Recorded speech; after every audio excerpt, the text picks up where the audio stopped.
तो Valentine day की कहानी शुरू होती है तीसरी सेंचुरी से और जगह है रोम। जब रोम में क्लॉडियस सेकंड नाम का एक बादशाह हुआ करता था। ये बड़ा अजीबोगरीब बादशाह था और इसकी सोच इससे भी ज्यादा अजीबोगरीब थी। इसे लगता था कि शादीशुदा इंसान बुजदिल हुआ करता है और कुंवारा इंसान बहादुर हुआ करता है। लिहाजा ये अपने देश को बहादुर बनाना चाहता था, इसलिए इसने शादियां करने और कराने पर बैन लगा दिया।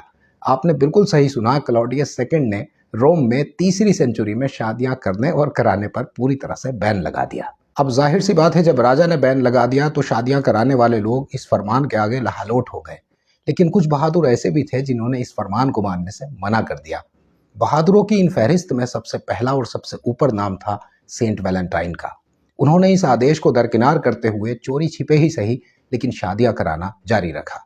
बहरहाल ये सिलसिला ज्यादा दिन जारी नहीं रह सका और आखिरकार क्लॉडियस सेकंड को इसकी भनक लग गई और उसने सेंट वैलेंटाइन को गिरफ्तार करके जेल भेज दिया। जेल में सेंट वैलेंटाइन की मुलाकात जेलर की बच्ची जूलिया से हुई, जो बेचारी जन्मजात अंधी थी। सेंट वैलेंटाइन एक नेक सिफत इंसान थे, उनकी दुआओं में असर था और ये उनकी दुआओं के असर का सबूत था कि उनकी दुआओं से जूलिया को आंखें मिल गई थी। वो इस खूबसूरत दुनिया को देखने लगी थी। एक चमत्कार था, ये एक मिरेकल था, ये एक मौजज़ा था और इसने जेल में सेंट वैलेंटाइन की लोकप्रियता और उनकी पॉपुलैरिटी बहुत ज्यादा बढ़ा दी।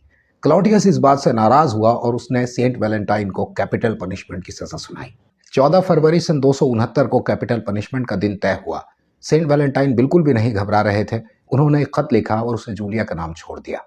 इस खत के नीचे उन्होंने लिखा था, योर वैलेंटाइन। जाहिर सी बात है, उसके बाद कैपिटल पनिशमेंट अमल में आया। सेंट वैलेंटाइन इस दुनिया से तो चले गए, लेकिन सही मानों में वो अमर हो गए। लोग उनकी इस कुर्बानी को याद रखने लगे और 14 फरवरी को हर साल लोग अपने अजीज़ व अकारिब को, अपनी फैमिली को, अपने नियर्स एंड डियर्स को खत भेजने लगे और उसके नीचे, योर वैलेंटाइन के नीचे अपना नाम लिखने लगे। इस तरह वो वैलेंटाइन को होमेज दिया करते थे, खिराज दिया करते थे, श्रद्धांजलि दिया करते थे। इज्जत और श्रद्धा का यह सिलसिला जब तक चलता रहा, जब तक कि 14वीं सेंचुरी में जॉफरी चौसर की poem the parliament of fowls ना आ गई। इस पोएम में दिखाया गया था कि चिड़िए 14 फरवरी के दिन अपना हमसफर, अपना जीवन साथी चुनने की तलाश कर रही हैं।